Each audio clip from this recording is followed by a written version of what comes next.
Okay, so people really aren't gonna like this video. Yes, you can make a movie with 8-bit, and it's been done before, and I'm gonna prove you don't need 10-bit to make anything. I get that nowadays 10-bit 422 is almost a necessity for anything, and I'm with you, it's great to have, but you don't need it. There's been this huge misconception on YouTube that you need certain parameters to do certain things, and that's just not true.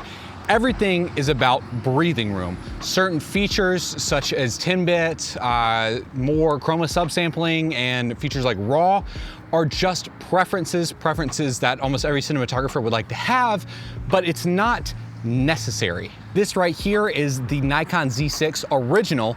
This camera does not shoot 10-bit. It's mainly a stills camera for me and my wife. However, it takes great video, and I've used the video from this in a number of occasions, and it actually matches quite well with Lumix and Red footage. Now, in all honesty, this does have the same sensor as the Lumix S5, S5 II, and Blackmagic Pixis. However, that does not mean that it's necessarily gonna be good. With 8-bit recording, it's pretty limited in terms of dynamic range and colors as well. You cannot push it hard. However, if you get your look right with the lighting and your exposure and your colors perfect in camera, well, there's not much really to do in post, so therefore there's not much to break apart. Sorry to interrupt, but we gotta talk about something further than cameras, particularly lighting. Now, I spent about all of 2 minutes setting up this lighting setup right here, so I don't really care all that much. However, it does matter. When you shoot with a camera that has 8-bit, then you just have to get your exposure and colors right in camera, and there's not much else you really have to do. And that's exactly what the DP for the possession of Hannah Grace did.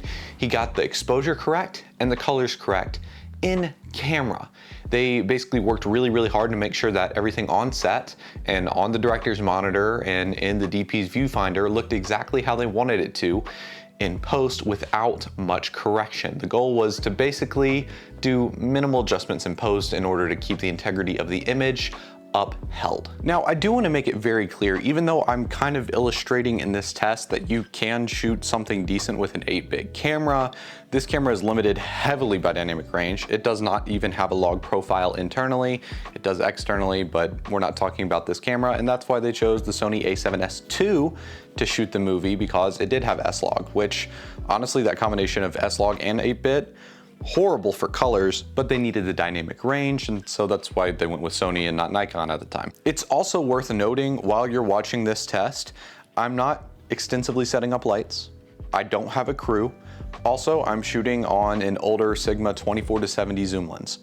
I'm not shooting on unpurchasable Hawk 65 lenses like they did for the possession of Hannah Grace. Those lenses are ridiculously expensive.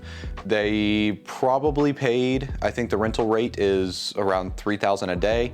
Obviously, that weekly rental rate would be different, and you can argue with, the rental house to give you certain rates if you get other packages. That's always something you can do. So I have no clue how much they paid to rent those lenses in actuality. However, if you wanted to go rent those lenses for a day, it would cost you $3 grand. So that is saying something. Of course, there's a whole lot more to talk about than just a camera. So let's get back to it and discuss the movie itself. The only benefits of extra chroma subsampling and bit depth such as 10, 12, 14, or 16, honestly, come down to how much do you need to manipulate it in post. In other words, more bits equal more manipulation. But even in RAW, you only get so much manipulation. So why was 8-bit used for a movie? I teased that at the start of the video, and I'm not gonna drive away from that. Let's get into it right now. Now, the movie that shot a whole film on not only a mirrorless camera, but an 8-bit mirrorless camera was titled The Possession of Hannah Grace. It was a horror feature film that utilized the Sony a7S II.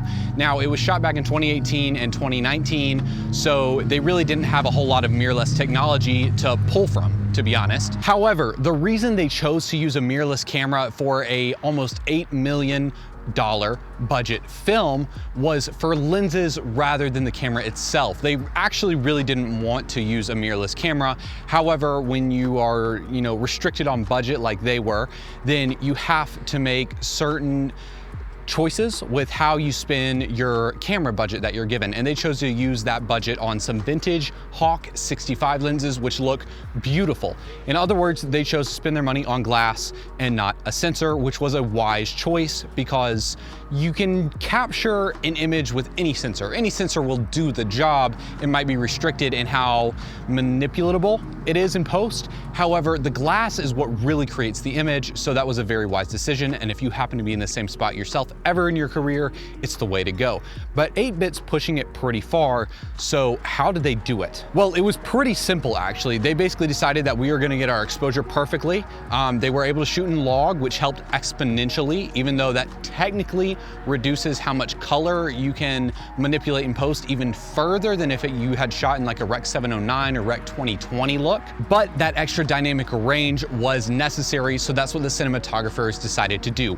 8-bit and log at the same time, which is about the worst color choice you could possibly make. But it worked great. The film, I believe, profited 43 million and some change, and on a $7.7 million budget, that is a wonderful turnout. The DP and director worked very hard to make sure that everything was exposed properly, everything was lit properly, all the colors were good, all the lighting was perfect. They spent so much time doing that. Now, you still might be wondering, again, why shoot on mirrorless? Why not just rent an older Red or ARRI camera?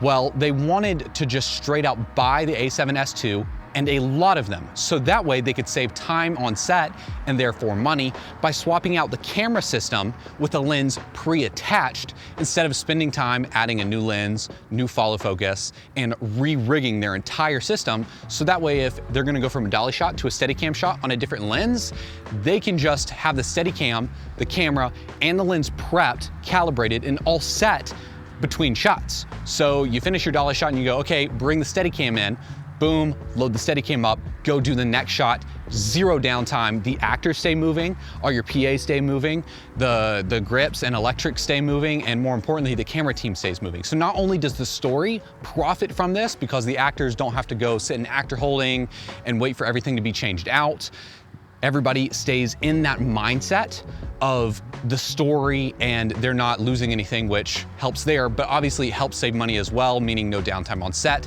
And that was the reason they decided to do it. Clearly, it went well considering they profited $43 million, but here's why you can do that too. If you happen to be stuck with a camera that shoots 8-bit, or you don't have the budget to buy a camera that shoots 10-bit, which is pretty hard to do nowadays, but still, then just know as long as your settings are right in camera, that being your tint, your white balance, any lights you have on set, if you're shooting outside, making sure you're using a VND so you can constantly be adjusting things, you can get great images. In fact, I'll shoot a shot of my Red right now just to prove you can do it, because even though it's kind of sunny outside, I'm still having to put a lot of ND on my camera. There's a lot of dynamic range in other parts of the outdoors, not this one shady spot I chose.